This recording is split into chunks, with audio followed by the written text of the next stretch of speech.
ఆంధ్రప్రభకు స్వాగతం. మనతో పాటు ఉన్నారు రీసెర్చ్ అనలిస్ట్ శ్రీ ఆదిత్య కృష్ణ గారు. సార్ నమస్కారం అండి. నమస్తే.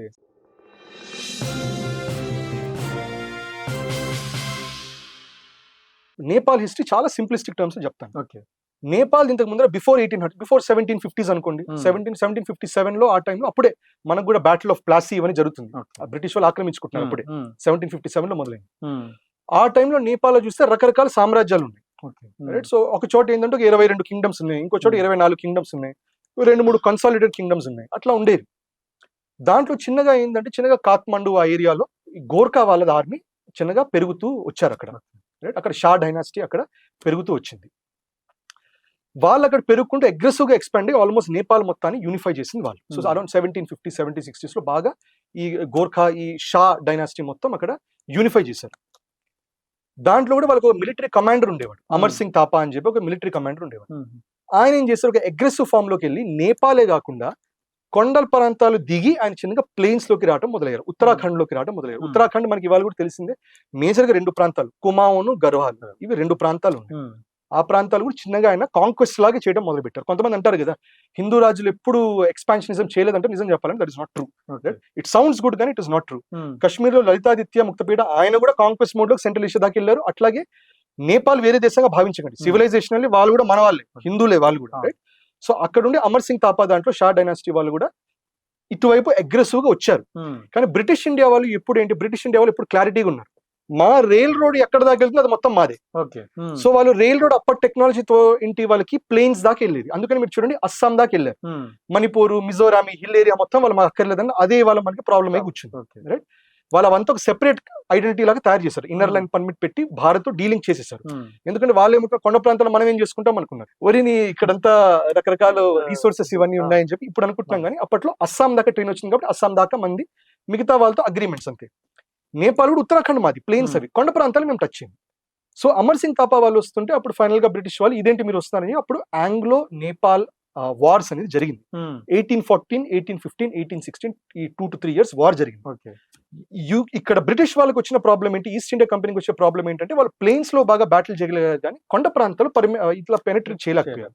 అక్కడ వాళ్ళకి గోర్ఖా వాళ్ళకి బాగా స్ట్రాంగ్ పాయింట్ అయిపోయింది. కానీ చిన్నగా రోడ్స్ తయారు చేసి క్యానన్స్ పెట్టుకొని క్యానన్స్ తో బాగా దాడులు చేశారు. దాంతో ఫైనల్ గా నేపాల్ వాళ్ళు సరే ఆగు, let us have a treaty అని ట్రీటీ ఆఫ్ సుగౌలి అని చెప్పి అప్పుడు రాసుకున్నారు. ఆ ట్రీటీలో ఏమన్నారు, ఈ కొండ ప్రాంతాల మొత్తం మీది, సరే కొన్ని చోట్ల ప్లెయిన్స్ కొండ ప్రాంతాలు ఇవి ఇక్కడ తెరై అంటారు. తెరై అంటే ఈ రీజన్, ఈ ప్లెయిన్స్ రీజన్స్ అంతా కొంచెం కన్ఫ్యూజన్ ఉంది. ఒక పని చేద్దాము, అక్కడ కాళీ నది అని ఒకటి ఉంటుంది. సో కాళీ నదికి మీరు ఈస్ట్ సైడ్ అంతా నేపాల్, వెస్ట్ సైడ్ అంతా మాది ఈస్ట్ ఇండియా కంపెనీ బ్రిటిష్ వాళ్ళది, అది వదిలేసండి, అది ఇండియా కింద పెట్టుకున్నాం, ఇదేమో మీరు నేపాల్ కింద పెట్టుకోండి అన్నారు. అప్పుడు ఓకే అనుకున్నారు, 1860 ఆల్ గుడ్. సో అక్కడ ఆ కాళీ నది అనేది ఆరిజినేట్ అయ్యే పాయింట్ ని కాలాపాని అంటారు. సో ఇక్కడ బ్రిటిష్ వాళ్ళు, ఇవాళ ఇండియన్స్ కూడా, భారతీయులు కూడా అనేది ఏంటంటే కాలాపాని అని పేరు ఎందుకు వచ్చిందంటే అక్కడ వచ్చే నీళ్లు కొన్ని స్ప్రింగ్స్ వస్తాయి, నలుపు రంగుతో ఉంటుంది, ఆ నలుపు రంగు నుంచి వస్తుంది, ఆ కాలాపాని నుంచి నలుపు రంగులో వస్తుంది కాబట్టి అది కాళీ నది. సో ఒక ధార అట్లా వస్తుంది. సో మనం ఎప్పుడు ఏమంటాం, అటువైపు నేపాల్ అంటాం. కానీ ఒక ధార వెళ్ళి మహాకాళీ నది అని ఫామ్ అయ్యే చోట ఇంకొక చిన్న ధార ఉంటుంది. ఆ ధార మన దగ్గర ఉత్తరాఖండ్ లో కుఠి అనే ఒక రకమైన విలేజ్ లో, ఆ విలేజ్ లో నుంచి వస్తుంది. అక్కడ లింపియో ధార అని కూడా అంటారు. అక్కడి నుంచి కూడా ఒక స్ట్రీమ్ వస్తుంది. సో మనం ఏమంటాం, కాలాపాని అనేది ఆరిజిన్, అక్కడ నుంచి కాళీ నది అంటాం. ఇప్పుడు నేపాల్ వాళ్ళు ఏమంటారు, కాదు అక్కడ లింపియో ధార దగ్గర నుంచి కూడా ఒక ధార ఉంది కదా, అక్కడ నుంచి మాది. సో ఒక ట్రై జంక్షన్ ఫామ్ అవుతుంది. ఇట్లా లింపియో ధార, కాలాపాని, ఇక్కడ మహాకాళి దగ్గర ఫామ్ అయ్యి వెళ్తుంది. సో ఈ ట్రై జంక్షన్ ఏముందో ఇది మాది అని నేపాల్ వాళ్ళు అప్పట్లో అంటే, అది ఇన్ఫాక్ట్ 1816 కాకుండా 1818, 1819 అడిగారు. అప్పుడు బ్రిటిష్ వాళ్ళు అంత సీన్ లేదు నీకని చెప్పేసారు, వాళ్ళు సైలెంట్ అయిపోయారు. మళ్ళా అప్పుడు మనం 1947 మనకి ఇండిపెండెన్స్ వచ్చినప్పటి నుంచి మనం ఏం చేస్తాం, 1950s నుంచి లిపు లేక్ అనేది ట్రై జంక్షన్ లో వస్తుంది. లిపు లేక్, కాలాపాని అండ్ లింపియో ధార. ఇప్పుడు లిపు లేక్ పాస్, ఇప్పుడు మనం అంటాం కదా, ఇప్పుడు టిబెట్కి వెళ్ళాలి, కైలాష్ మానసరోవర్ యాత్ర వెళ్ళాలంటే మనం లిపు లేక్ పాస్ లేకపోతే నతులా పాస్ వాడతాం, లేకపోతే నేపాల్ గంజ్, అక్కడ నేపాల్ లోపల హిల్సా అని ఉంటుంది, సిమికోట్ హిల్సా అని, దాని నుంచి వెళ్తాం. దీని ద్వారానే వెళ్ళాలా, వేరే దారులు లేవా అంటే నిజం చెప్పాలంటే లేవు. ఎందుకు లేవు అంటే చాలా హై ఆల్టిట్యూడ్ మౌంటైన్స్ ఉంటాయి, 15,000 feet, 16,000 feet, అంత హై ఆల్టిట్యూడ్స్ లో సడన్ గా ఏమవుతుందంటే కొండ ప్రాంతాలు డిప్ అవుతాయి, వాటిని పాసెస్ అంటారు. అదొక 10,000 కో 8,000 కో 12,000 కో డిప్ అవుతుంది. సో అందుకని దాని లోపలే మనకి అవకాశం ఉంటుంది వెళ్ళటానికి. అట్లాంటి ఒక పాస్ లిపు లేక్ పాస్, ఇంకో పాస్. సో ఇటుపక్క 16,000 feet ఉంటుంది, మధ్యలో 10 to 11,000 ఫీట్ డిప్ అవుతుంది, అది లిపులేక్ పాస్, అది నాథులా పాస్. అందుకని అది కాకుండా వేరే ఆప్షన్ లేదు, రైట్. సో అందుకని మన క్లెయిమ్ ఏంటి, ఇది మనది. At the same time Nepal వాళ్ళ క్లెయిమ్ ఏంటి, ఇది మాది అని, రైట్. ఇప్పుడు మనకి ఏంటంటే చైనా కూడా మీరు చూస్తే దీని మీద కమెంట్ చేయాలి, ఎందుకంటే ఇండియాకి చైనాకి ట్రేడ్ మధ్యలో ఇప్పుడు Lipulekh pass is very important for us. మన కైలాష్ యాత్ర కూడా ల్యాండ్ రూట్ అనేది లిపులేక్ ఇస్ లిటరలీ నాథులా కాకుండా Lipulekh is only, and Lipulekh is a closer route కైలాష్కి. మనం ఎట్టి పరిస్థితుల్లో అది ప్రొటెక్ట్ చేయాలి, ఇది తెలుసుకొని. సో అందుకనే కేపీ ఓలీ ఉన్నప్పుడు గుర్తుపెట్టుకోవాలి, చైనా ఏం చేశారు, ఆ సుగోలి ట్రీటీని వాడండి, వాడి లిపులేక్ మాదే, టచ్ చేయకుండా అప్పట్లో అనిచ్చారు. అదే ఇవాళ యుఎస్ వాడుతుంది. కానీ China at the same time వాళ్ళకుండే బార్డర్స్ మెక్మాహన్ లైన్ అనేది 1916 లో షిమ్లా అగ్రిమెంట్ లో రాసుకున్నాం. వాళ్ళు ఏమంటారు, మెక్మాహన్ లైన్ మేము ఒప్పుకోమంటారు, కానీ నేపాల్కి ఏమంటారు, మీరు ఆ సుగోలి ట్రీటీ మాట్లాడని అంటారు. సో చైనాకి వచ్చేసరికి మేము ఆ అగ్రిమెంట్ అది బ్రిటిష్ టైం, అది టిబెట్ వాళ్ళు వేరు, మాకు సంబంధం లేదు అంటారు. కానీ ఇది కూడా బ్రిటిష్ టైమే, ఇది కూడా వేరే కింగ్స్ టైమే. ఆ టైంలో కూడా ఇంకా సావరెనిటీ రాలా ఇండియాకి. సో అది ఇక్కడ నేపాల్ అయితే మీరు అదే పుష్ చేయండి అంటారు, కానీ చైనా ఒప్పుకోదు.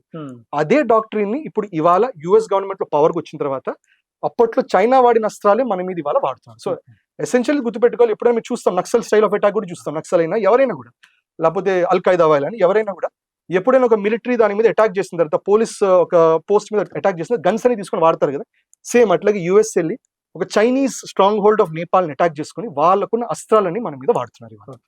సో అంటే పూర్తిగా ఓలీ శర్మ గారు వచ్చి ఆయన వచ్చి పూర్తిగా చైనాకు అనుకూలంగా కమ్యూనిస్ట్ వెళ్ళిపోయారు. ఇటు వచ్చేసరికి ఈయనేమో పూర్తిగా యుఎస్ కి, మీరు చెప్తున్న ప్రకారం అయితే ఒక 10-12 సంవత్సరాల నుంచి జరుగుతున్నటువంటి ఒక కుట్ర.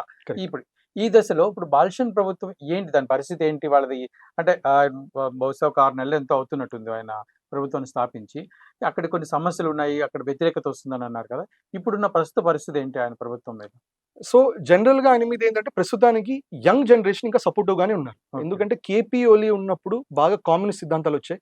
బై డిఫాల్ట్ కామ్యూనిస్ట్ సిద్ధాంతం అనేది హిందూ సివిలైజేషన్ అనేది ఎక్కువ మ్యాచ్ అవ్వదు, రైట్.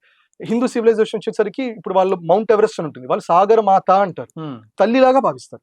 కామ్యూనిస్ట్ సిద్ధాంతంలో ఏ కొండ ప్రాంతాన్ని, లేకపోతే ఏ కొండని, ఏ నదిని, దేన్ని వాళ్ళు అమ్మలాగా భావించారు. అవన్నీ resources to be used. By default సిద్ధాంతం డిఫరెన్స్ ఉంది. అందుకని కేపీ ఓలీకి ఎనీవే అగేన్స్ట్ ఉన్నారు. కేపీ ఓలీని పడగొట్టేసేసి ఇతను వచ్చాడు. సో దీనివల్ల చాలా సపోర్ట్ అనేది ఉంది. So at the same time మనం 2 గుర్తు పెట్టుకోవాలి, అక్కడ పొలిటికల్ సినారియో ఒకటి, సివిలైజేషన్ సినారియో ఇంకోటి. మనకు కూడా కోపం వస్తుంది, నేపాల్ వాళ్ళు ఇట్లా చేస్తున్నారు అట్లా చేస్తున్నారు, కానీ గుర్తు పెట్టుకోవాలి, end of the day civilisational గా నేపాల్ అయినా మనమన్నా అందరం ఒకటే. సో ఎక్కడి నుంచి హిమాలయాలు వస్తాయి, హిమాలయాల నుంచి హిందూ సాగరం దాకా మొత్తం Bharat, right. So civilisation confuse చేయొద్దు, నేపాల్ వాడు మన వాళ్ళే, ఇవాళ కూడా మన వాళ్ళే, రైట్. ఇన్ఫాక్ట్ మనకి చాలా మటుకు ఓపెన్ బార్డర్ అగ్రిమెంట్ ఉంది వాళ్ళతో. ఆ ఓపెన్ బార్డర్ అగ్రిమెంట్ ని ఇప్పుడు యుఎస్ ఇవన్నీ చిచ్చులు పెడుతుంది. ప్రస్తుతానికి ఆయనకు మ్యాండేట్ ఉంది, కానీ నిజం చెప్పాలంటే భారత్ తలుచుకొని భారత్ ఐరన్ విల్ తో చేయాలంటే నేపాల్ అంత పెద్ద విషయం ఏం కాదు. ఇన్ఫాక్ట్ నేపాల్ని ఎట్లాగొట్లా అణిగి మనకు ఉండేటట్టు చేసే పవర్ మనకుంది, విల్ ఒకటి ఉండాలి. సో నిజంగా మోదీ ప్రభుత్వం తలుచుకుంటే దాన్ని గట్టిగా థ్రాటిల్ చేయొచ్చు, అక్కడ ఉన్న ప్రజల మధ్యలో కూడా డెఫినెట్ గా ఒపీనియన్ అనేది మార్చచ్చు డెఫినెట్ గా. సో అది మరి ఎందుకు ఇంకా మనం మోడ్లోకి వెళ్ళలేదో మనకి ఇంకా తెలియదు. దానికి ఒక కారణం ఏంటంటే నేపాల్ వాళ్ళు ఏమంటారంటే లిపులేక్ రిలేటెడ్ వచ్చేసరికి మనం డిప్లొమాటిక్ గా మాట్లాడుకుందాం అన్నారు. సో మనం కూడా fine, we are also okay with diplomacy అన్నాం. కానీ వాళ్ళు డిప్లొమసీ లైన్ అనేది దాటితే మాత్రం మనం కూడా కొన్ని డిఫికల్ట్ డెసిషన్స్ డెఫినెట్ గా తీసుకోవాల్సిందే. ప్రభుత్వం వద్దనుకున్నా వాళ్ళు తీసుకోవాల్సిందే. మనకు తెలిసిందే, అప్పట్లో మనం దురంధర్ సినిమాలో కూడా చూసాం, అది ఫ్యాక్ట్, అది ప్రొపగండా కాదు. ఈ విషయం అట్లీస్ట్ అంటే ఏది ప్రొపగండా ఏది కాదో చర్చించకపోయినా ఈ ఇల్లీగల్ మనీ నోట్స్ అనేది చాలా మటుకు ఫ్లో అయ్యేది నేపాల్ నుంచి. అది నేపాల్ వాళ్ళకి చాలా మటుకు తెలిసినా కూడా కేపీ ఓలీ శర్మ వాళ్ళు చైనా డైరెక్షన్స్ మీద లెట్ ఇట్ ఫ్లో అన్నట్టు వదిలేశారు. అదొకటి ఇష్యూ అయింది. ఇంకోటి టెర్రరిస్ట్ ఇన్ఫిల్ట్రేషన్ కూడా పాకిస్తాన్ బార్డర్ సీల్డ్ గా ఉంది. వెస్ట్ బెంగాల్ దగ్గర మనకి ఇంటెలిజెన్స్ కమ్యూనిటీ చాలా యాక్టివ్ గా ఉంటుంది. సో దానివల్ల వాళ్ళు నేపాల్ ని ఓపెన్ బార్డర్స్ వాడుకొని నీట్ గా పంపిస్తుంటారు. సో ఎనీవే ఇదంతా జరుగుతుంది, రైట్. సో మనం చాలా మటుకు అక్కడ ఫర్ సమ్ రీజన్ మనం ఐరన్ ఫిస్ట్ తో చేయాలి, సివిలైజేషన్ వాల్యూస్ ని రెస్పెక్ట్ చేసి. ఇంకోటి గుర్తుపెట్టుకోవాలి, బాలెన్ షా వాళ్ళది ఈ జెంగ్జీ ప్రొటెస్ట్ జరిగినప్పుడు పశుపతినాథ్ మందిర్ మీద కూడా దాడులు జరిగాయి. సో అదేమి హిందూ రివల్యూషన్ ఏం కాదు అక్కడ. ఇప్పుడు ఇన్ఫాక్ట్ ఇప్పుడున్న హిందూ కమ్యూనిటీ ఏమంటుందంటే అక్కడ మొనార్కీని మళ్ళీ తీసుకురండి అనే ఒక మాట వస్తుంది. సో అప్పట్లో వాళ్ళు 2001లో జరిగింది, అక్కడ ఒక మెసాకర్ జరిగింది. మెసాకర్ జరిగి రాయల్ ఫ్యామిలీ 9 మందిని చంపేశాడు. అక్కడ ప్రిన్స్ని చంపేసి ఆయన చంపేసుకుని కొంతమంది అంటారు, కొంతమంది ఏమంటారు దాని వల్ల కుట్ర ఉంది, అది జ్ఞానేంద్ర షా ఆయన కుట్ర చేయించారు, ఎందుకంటే ఆయన ఫ్యామిలీకి ఏం జరగకుండా మిగతా వాళ్ళందరూ లేపిస్తారు కొంతమంది అంటారు. ఇంకొంతమంది ఏమంటారు కమ్యూనిస్ట్ వాళ్ళు చేయించారని కూడా అంటారు. కానీ ఏదో ఒకటి, కానీ అప్పటి నుంచి మాత్రం అక్కడ ప్రభుత్వం అస్థిరం మాత్రం మొనార్కీ కొంచెం వచ్చింది. మొనార్కీకి వ్యతిరేకత కామ్యూనిస్ట్ వాళ్ళు పట్టుకొచ్చారు. సో మొనార్కీ పక్కన తప్పుకుంది.